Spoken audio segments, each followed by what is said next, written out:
જો આપણે તમને આકાર છે ને વચ્ચે ઈ જ રીતના બધાએ ફરતી બોર્ડરમાં સરસ ગોઠવો તો તમારી પાસે જે આકાર છે ને એવા જ આકારની બોર્ડર કરવાની છે. કરવા માંડો બધા.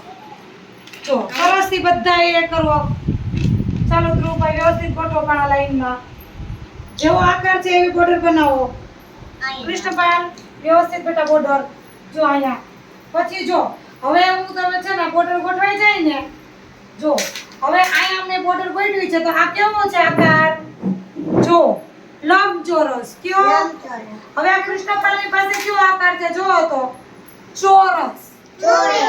છે ને?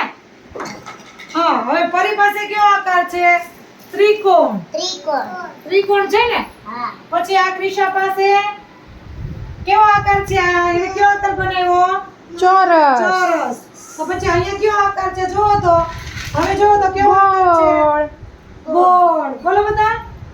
પછી આ ધ્રુવની પાસે કેવો આકાર છે ચોરસ. પછી યાતીબેન પાસે લંબગોળ. હવે જોવો તો બધા તમારા પોતપોતાના આકાર તમે ગોઠવો ઈ કેવો છે ને સરસ થી આકાર જોઈ લો. હાલો સરસ. આને શું કહેવાય આકાર ગોઠવણી. શું?